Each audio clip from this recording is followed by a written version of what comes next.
Another trend on Chinese TikTok, Douyin, that has popped up in the last few months is ugly work clothes.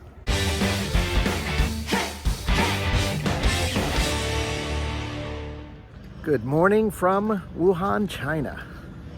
Hi, my name is Jesse. Welcome to my video. Thanks for tuning into my channel. I was talking the other day with Summer, my wife, about housing. Well, if you follow the China news even a little bit, you know that it's been a disaster for the last 4 or 5 years. I mean, just implosion. Now we've got government-imposed price reductions, government trying to do anything it can to unlock this situation. And I'm not going to get into, all the ins and outs of that. You can read about it. But I was thinking about all the, economic similarities between China and the United States right now. And it's probably similar wherever you guys are if you're in another country. What I'm talking about is, housing is just a mess in America. And again, without getting into all the details, people are in a, real hard place, both trying to save for a down payment, trying to rationalize buying an overpriced house that they can't afford, can't get a loan to get the house that they want. And then on the seller's side, situation where they've probably got a low interest rate because of the last few years, and now the interest rates have climbed back up. They don't want to give that up. It's just, if they sell the house, they can't get into another house that's anywhere comparable. So it's just a mess. So a mess in both countries. By the way, I am at East Lake in Wuhan on a hazy Sunday morning. Yeah, I really love a day like this where the clouds are keeping the heat at bay.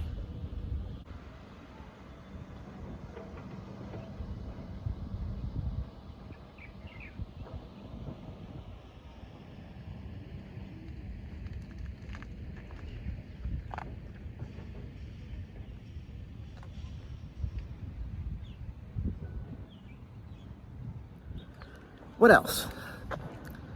Prospects for young people today, students who have recently graduated, young adults. Here in China, they talk about terms like lying flat, quiet quitting, and zombie-style photos.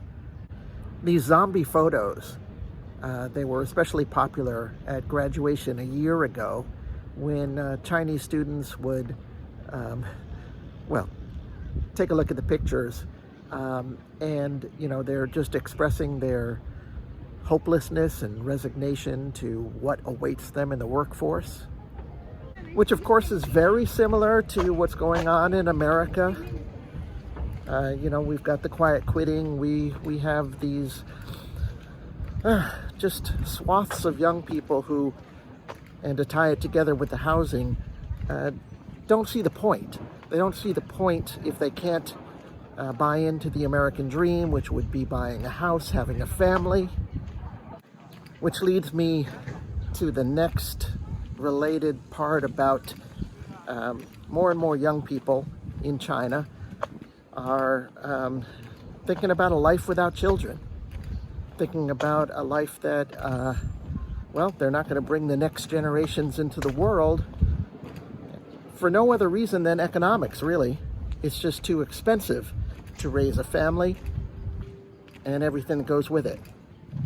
And as I watch enough videos, read enough articles in America, it's very similar.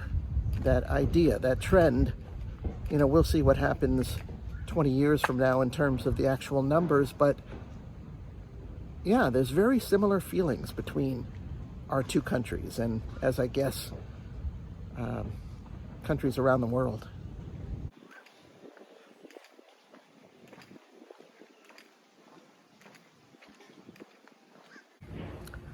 I feel like I really need to give a disclaimer.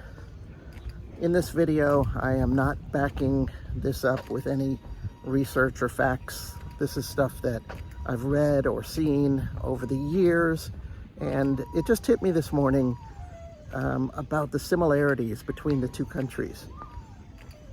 Of course, the governments, populations, where we are in terms of expectations and development. You know, we've got our own individual things going on. But these things don't happen in a vacuum. This is a worldwide situation that is all adding up to bleak look at housing, bleak look at the future of marriage and having and raising kids.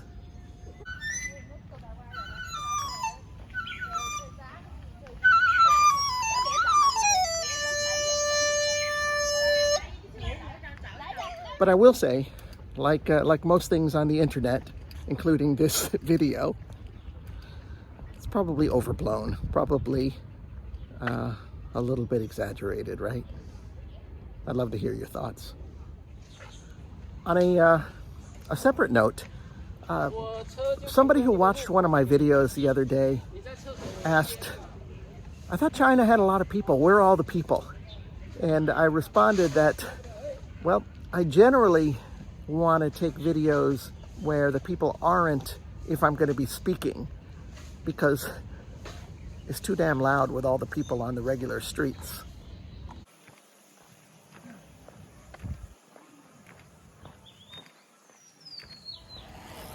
I'll tell you one difference between China and the United States, and that's in China, they put music to the idyllic nature of a park.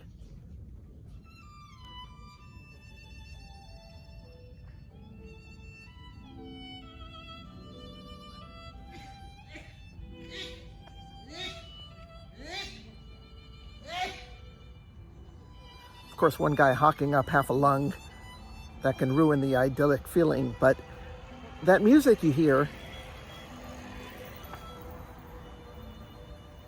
I didn't add it. It comes from the speakers in the park.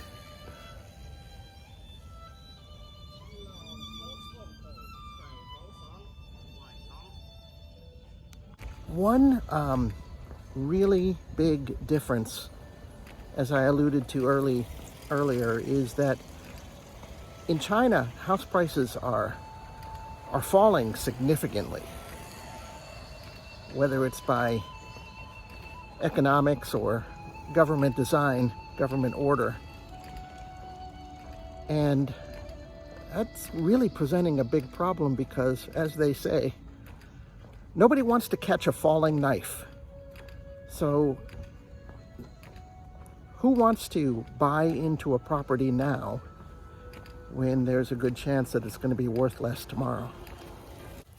On the other hand, nobody in China or America can afford a house, so.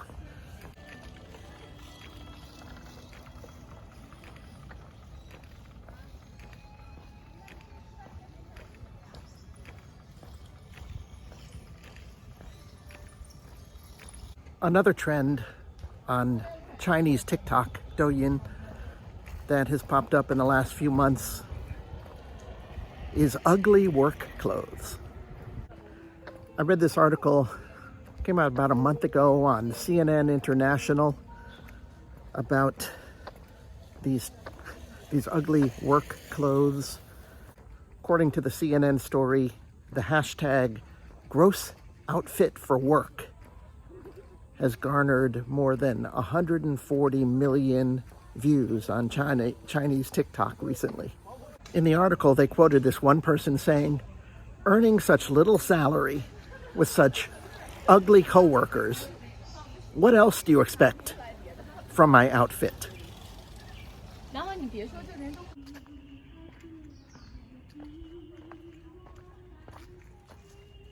Another person was quoted as saying, "My boss gave me 50 yuan, about $7, to wash all my clothes, and I was forbidden ever to shake hands with clients again.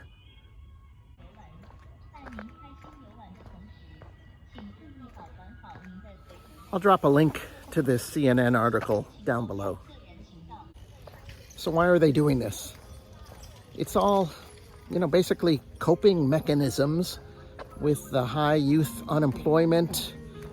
And as I talked about at the beginning of the video, their feelings that they have a bleak outlook in life. I don't really know. I tend to think that all of this rebellion by the youth is, good in a way. It's a good expression of, how you're feeling. Gallows humor, we would call it. Whether it's lying flat or zombie pictures or gross outfits at work. I mean, is it really that unhealthy? The interesting thing about this signboard, no swimming, danger, stay away from the water, and no angling. I mean, what the word is angling, which is a word that nobody uses for fishing. But what interests me is that they obviously corrected the sign. They corrected it with a mistake. I sure hope that the world pulls itself out of this economic crap that's been going on. But I just kind of wanted to make a video showing that, I don't think I made this clear, that in the US, everybody is so much into navel gazing, looking within, looking at their own situation. What happens in America only happens in America. And they don't really open their eyes and see, well, what happens in America is also happening in the rest of the world. And, in a lot of countries, happening, in bigger degrees and worse degrees. And probably the same for China. I don't know, how Chinese people think in this manner, as much as I know how much insular, self-centered Americans tend to look at the world. But I find it interesting, and that was what was on my mind this morning. And it's a good place to end the video. I really want to thank you guys for watching. I appreciate it. If you like this video, please press the like button. Drop a comment below. I'd love to hear your thoughts. I'd really like, especially if you're Chinese, what's going on in this place? And finally, if you haven't already subscribed to my channel, subscribe. All right, catch you later. Till next time, bye.